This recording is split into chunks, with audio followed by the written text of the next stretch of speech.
Welcome to the Cerebral Edge with strength and conditioning specialist Coach Chris. Join us for the next 30 minutes as Coach Chris shares ways to improve your health in all areas of your life. Along with his special guests, he strives to give you that cerebral edge to help make you 1% better every day. Now, here's Coach Chris. This is the Cerebral Edge on Power Talk 1040 KPPF. Welcome to the show. We're back again with a panel of guests. We've got Nathan Cragg, Wes Barnett, Morgan Flaharty. Flaharty, right? Yes. I was like, did I say that wrong? I've actually been corrected by many people, including the boxing coach at the Olympic Training Center, Coach Billy. He's from Ireland. He's like, oh, it's Flaharty. That's Flaharty. And so I don't know. I actually don't really know anymore what his name is. Very nice. And Dr. Grove Higgins. And with me, as always, Coach Chris, right? And I have that weird last name too, Gieske. I've got Geiske, right? All kinds of different ways that I guess I'm supposed to pronounce my name too. So I totally get it. So anyway, the first question we're going to kick off to you guys right now is, what is the best piece of coaching advice have you ever received or even given? Nathan. So mine's going to be a little bit different. This is more of a leadership thing. So in 2017, I was on a small base in Iraq, and I was actually one of only a few Army guys, and everybody else is Marines. Mm-hmm. And the colonel that was in charge of that task force is hands down the best senior leader I've ever worked under. And I wouldn't even say it's a piece of advice, but it was how he built and structured the culture of that base, because it was small, because it was just us. I mean, we're out there by ourselves. This is post, global war on terror, when, Iraq had hundreds of thousands of people. Now it's just like there's a couple of us and like the country. I mean, that's like we're on our own. We had some of our outer perimeter security was not exactly safe, if you could say it that way. It's kind of like Afghanistan was with the Taliban. Yeah, so very similar. But for me, what I took away the most was how he structured the culture. There was this whole structure of Camp Mannion X, and we had these workouts, earn a T-shirt, and you had the every time somebody new came on the base, he would personally come down there, introduce himself, tell them a story. Oh, that's awesome. And talk to them individually like a person, which you don't see with senior leaders very often. Not very often at all. When you get visitors, you'd say, hey, let me know if you're going to have a visitor. And he would personally walk them in the office, say, hey, here's our base, and give them the whole rundown, regardless of what their rank was. So it was just that culture that he built was just what I took away from it. There was a thing called Turley's Orphans, which was, I don't even know where the history came from, but that was just kind of like us, because we're out there on our own. We're almost like orphans, all by ourselves, but because we were together, we were a family. Mm-hmm. Didn't matter what branch you were in. You could be Army, Air Force, Navy, Marine Corps. Didn't matter. Everybody worked together as a family. So that's kind of what I took away, was that culture that he built. That's great. Yeah. From my perspective, the rapport is probably the most important thing that a coach can build between himself and his athlete or his team, and things like that. If you don't have that, you can have the best advice in the world and whatnot, and you just won't get the engagement that you will. And especially this throws the whole gender thing in there. Working with female teams, as a male, you can get a lot of friction built up by not respecting that aspect and building those relationships, and then you can get them working against you. Whereas a bunch of guys, I can go and kick them in the rear and call them names and insult them, and they'll work harder for me. Yeah, you got to know your audience, and you got to know who you're working with, and such like that. And rapport is where it's all at. Mm-hmm. Wes. Cool.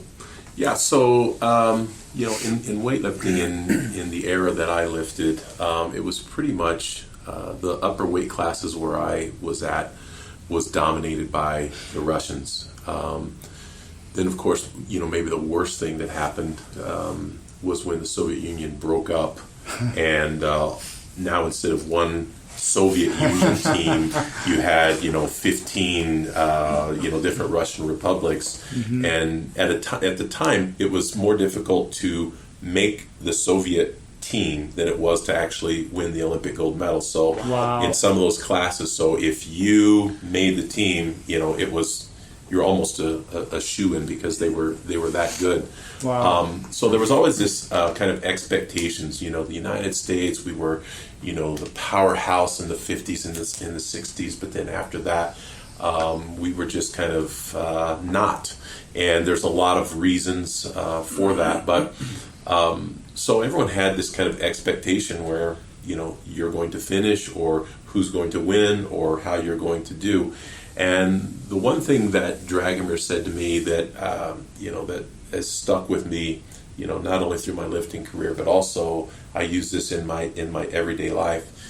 His bit of advice was, hold yourself to a higher standard than anyone else expects of you. Mm-hmm. And when you think of that, in no matter what scenario you're in, life, work, marriage, family, sport, whatever, I think if you can subscribe to that and live by that, you're going to be far better off than not. So I always tried to do that every competition I went into. Hey, let me show the world who I am.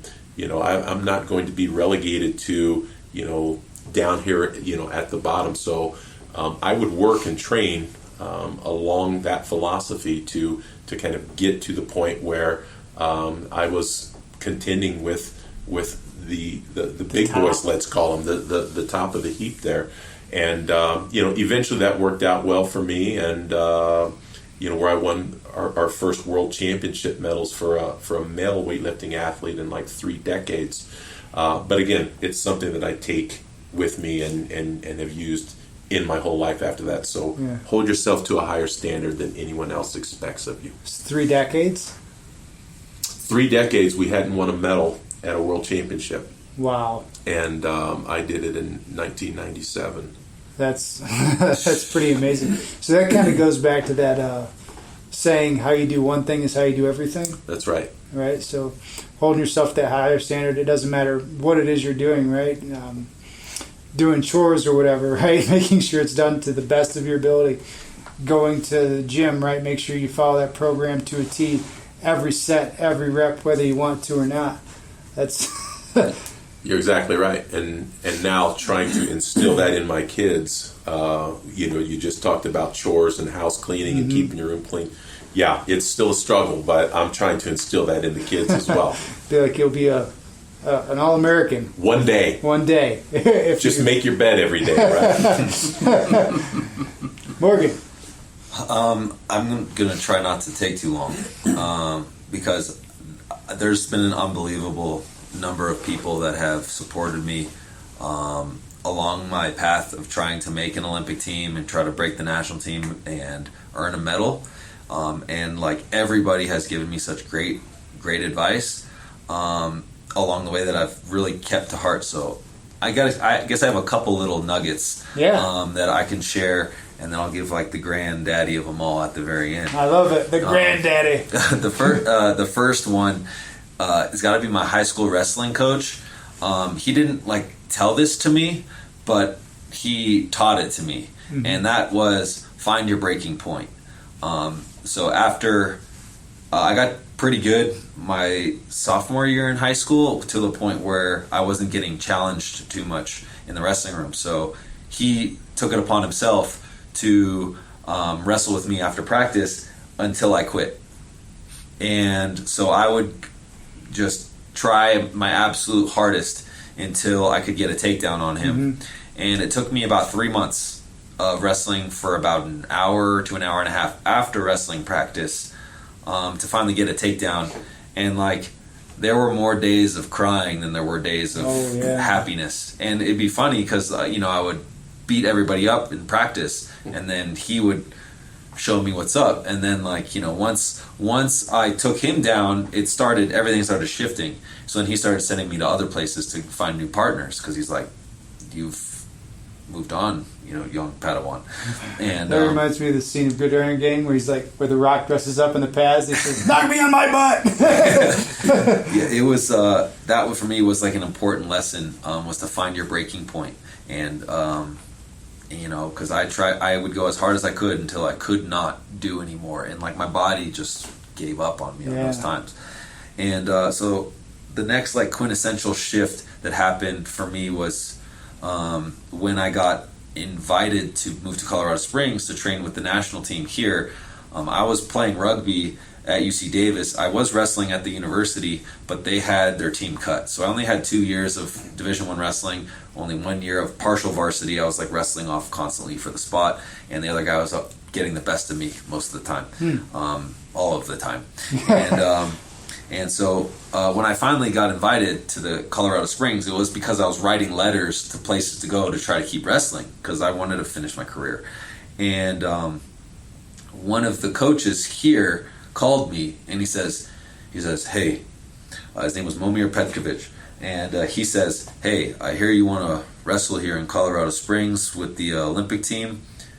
You know, what makes why do you want to come out here? I was like, I've resolved to make an Olympic team and earn a medal, and that's what I've been wanting to do my whole life. And he's like, okay. And at this point, I had never All-American, didn't even place a state in high school, or we did win nationals in rugby, but that's rugby. It's not Greco-Roman Olympic wrestling. Right. And he said, after I said, like, you know, I want to earn this and now that and earn that, and he's like, that doesn't matter. I was like, what do you mean? He says, it doesn't matter how many medals you have around your neck. It matters how you breathe and how you walk, which ultimately will determine whether or not you can become a champion. Huh.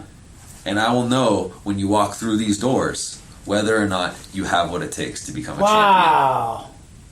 And I'm like floored. And I'm sitting there like, okay, what do I do now?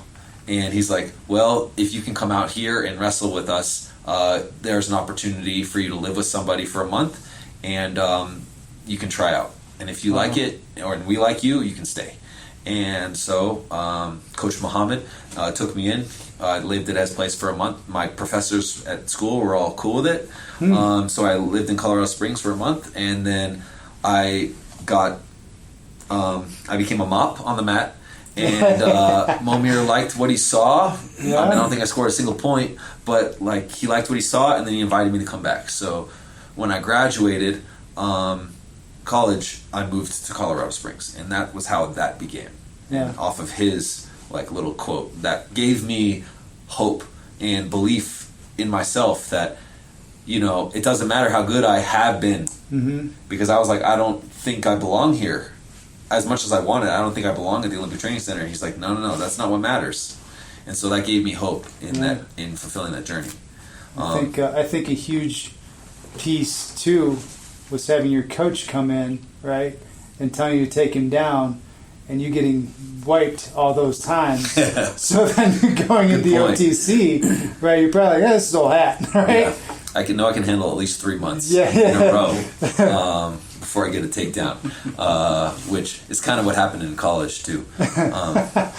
But the most important piece of coaching advice, I gotta say, came from my dad, and it wasn't even coaching. He kind of said it offshoot, and he would say it all these like random little quotes all the time. He just lived by these maxims. He just wanted to be as concise as possible. Is this the granddaddy one? Yes. Awesome. And my dad said, relax into what must be endured. Ah. And that has like always come in handy. Like just no matter how bad things can be, you never know how bad things can be. But if you can relax into it and find peace in those moments, then you'll be fine no matter what happens. Yeah. That's one thing I always said, especially when things got really rough, either in training or through combat or through basic training, is the one thing that I always say in my mind is this isn't going to last forever. That's one thing that I always kept up here, right? So whether the instructor was like, hey, you got to do 50 more push-ups, I'm just like, it won't last forever, right? And I just kind of pushed through that. But the other thing that I really like, the parallel between you two, is that you guys didn't just go through and come out as just studs from the get-go, right? It took a while to build that up, which I found fascinating, the parallels between that, which is awesome. I'm still working at it. Well, you have to lose in order to learn how to win, and similar stories. I mean, older brother, beat me in everything all the time. My weightlifting coach, he was a great basketball player, and I played high school basketball, and it was the same sort of thing with your coach. And 15-0, 15-0, 15-0, 15-1, then 15-4. Then when I could beat him, I'd go to high school, and those kids didn't stand a chance. So you're exactly right. You've got to take the lick. A lot of people aren't willing to take the licks. They want that instant gratification, the instant success, and you've got to take your lumps. And just there are so many that aren't willing to do it and stick it out. But that makes the winning part that much sweeter. Right. Awesome information today, guys, on the Cerebral Edge and Power Talk 1040 KPPF. Got to take a quick commercial break, and we'll be right back.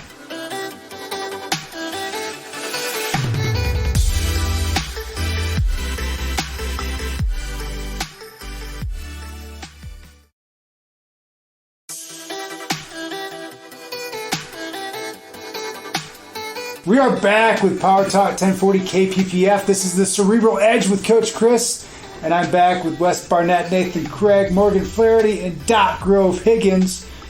And this is my next question for this wonderful panel, is what other areas of your life improved or did you have to take away to be all in your sport? I guess I'll start. All right. And I'll start with some of the subtractions from living a, I guess you could say, a servitude type of life, whether that's military or when I was working hospital security, things like that, any kind of public safety. You definitely lose a lot of your free time. You do lose some health. You have definitely sleep disruptions, and you have all these health things, and you get exposed to chemicals and electromagnetic radiation and things like that. So there's a lot of health side effects that kind of come through, especially after decades of that. But on the positive side, you just get so much when it comes to your leadership skill and your ability to learn and expand and see the world differently. You go different places, you see different people, you interact with different cultures, and I think you just see that bigger picture towards the end, and you can start putting pieces together from this piece over here connects to this piece over here, and you kind of have this big little mind map that kind of collects a lot of things together, and now you start to process and think in different ways than probably other people that you're around. So that's some of the big takeaways that I've taken. That's great. Well, some of the losses, I think you perceive them as being losses while you're on this journey, and it's not until you get to the end that you look back and realize that they weren't really losses at all. Right. But a lot of it goes back to, for me, high school. There was never a spring break that I went to. There was, the partying and all that. It was just never part. And you feel like you're missing out on things because where are you at? Well, you're in the weight room. You're in the gym. You are, kind of doing things that others aren't doing, and you're perceiving them as having all this fun, and here you are kind of stuck in the grind. But it's not until you get to ultimately where you end up that you look back and you say, boy, I really didn't miss anything at all, because when you look at where you ended up, made a couple Olympic teams, and I've worked for the Olympic Committee, traveled all around the world, and you get to meet and know so many great, amazing people and have all of these amazing experiences, and you look back at kind of the same folks that you thought were having such a great time, and they're just kind of stuck and kind of still in that space, never having experienced that, working a 9-to-5 blue collar job, and so when you look at it, while you're in that moment, it feels like a loss, but at the end of the day, you wouldn't trade it for the world. You're very fortunate to be where you are, and that's really what goes into making you the person that you are. Without those experiences, I would have never been the person that I am today, and never be in the position that I am. So you find out a lot about yourself when you take yourself to that edge, to that limit, right? And that's where a lot of growth comes from. And like you said earlier, not a lot of people are willing to do that. And we had a conversation before we started was, you're like, man, I was in Missouri, and you're like, it was Saturday, people were sleeping, and I had to get up and go to the gym. 6 a.m., cold, dark, by yourself, and you just sit there, your body's aching, and you're like, what am I doing? But then when you're standing up on the medal dais at the World Championships, okay, I guess this is what I was doing it for. So it all pays off. I love it. Morgan. Shoot, I'm going to try... I want to kind of approach this backwards. Go ahead. And that is like, I still feel like I have the opportunity to miss out. And that's because, I'm still in the grind. You're in it. I'm still in it. Yeah. And I feel like every day I have the opportunity to miss something and to lose something. So it's like every day is an which isn't, this is probably like my weakness in my mentality, the chink in my armor. That's great. People need to hear that. Yeah, it's. I mean, my weakness is that every day matters so much that that I'm almost longing for the results before they happen. Right? Whether it's not making the team, like how am I going to have resolve for not making the Olympic team after putting my whole life to it? And so I feel like that is like I still have that to lose. And so that is one of the things that I feel at this stage of the life of my career, where I like want to make the next Olympic team and then the one after that, because in LA, I mean, I'll be 36, which is when people I'm 32 already, people are saying like, oh, how long are you going to wrestle for? And I'm like, I'm going to wrestle until you have to drag me off the mat. Until the wheels fall off. Until the wheels fall off, until I have my resolve. And as long as I'm ready, willing, and able, and healthy, I'm going to keep after it. And I think there's like standing at the podium at LA, hometown California, all friends, family, all the people that have been there from the beginning have the opportunity to see that. I feel like I have that to lose. And so, and I have the opportunity to bring that to all these people. And not only that, but like fulfill some of the things that I really believe in about the way the world works and the way the universe works. And like, it's kind of like I said, bringing me that resolve. As opposed to like, what did I miss out on life? I mean, I get asked to coach places and I have to decline because I'm like, I really need to finish this chapter of my life. And on the flip side, like I mentioned, I feel like all of the sacrifices that I'm making in order to do this for my sport, to me, it's a sense of pride. Like, I like that I am willing to let go of all these things so that way I can focus on something. It's just fulfilling, and I want to find more truth in myself, but also in the world that we live in through this endeavor of like pushing as far as I can in sport. But also there, being an athlete, an elite athlete, there is a bit of selfishness that comes with that, because your life as an athlete, the window that you have is so short. And the one thing that you never ever want is the what ifs. Yes. So if you don't put all your chips in and go for it, you'll be asking yourself, exactly, what if, and that is the worst feeling in the world. So if you can do it, great. A lot of people can't. But if you can, do it, because at the end of this, you don't want any regrets. Yeah, but I love the way Morgan also said it. I still feel like I'm missing out sometimes, right? Because that makes you human, right? And people will sit there and be like, oh, well, they're just an athlete. They just love to do it, so they do it, right?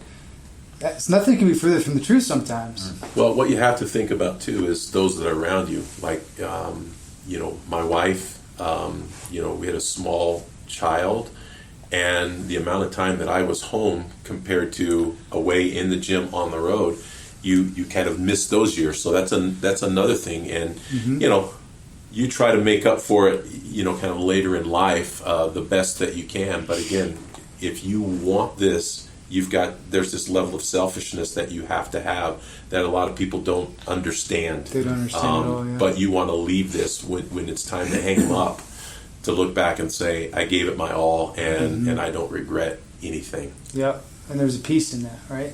Absolutely. Right. I think people don't realize that there's such a strong connection between high-level athletes, high-level performers, whether it's public safety. You look at like astronauts, like we all have a very similar mentality and a very similar mindset. It all just kind of connects. Like you can see we have almost similar stories with a completely different life track. Yeah, absolutely. That's one thing that we hear in the Army all the time, right? Is you don't rise to level of situation, you fall level of your training. Yeah. Right. So I think that's awesome. I'm so glad I had you guys on. It's been awesome. Thank you for coming on. This has been the Cerebral Edge on Power Talk 1040 KPPF. Join us every Saturday as we try to make you 1% better. Stay tuned next week here on the Cerebral Edge on Power Talk 1040 KPPF. This has been the Cerebral Edge on KPPF. Have a question for Coach Chris? Email him at cerebraledge1@gmail.com. That's cerebraledge, the number 1, @gmail.com. Join us next Saturday at 1 p.m. and Sunday at 10:30 a.m. for another episode of the Cerebral Edge with Coach Chris on Power Talk 1040 KPPF.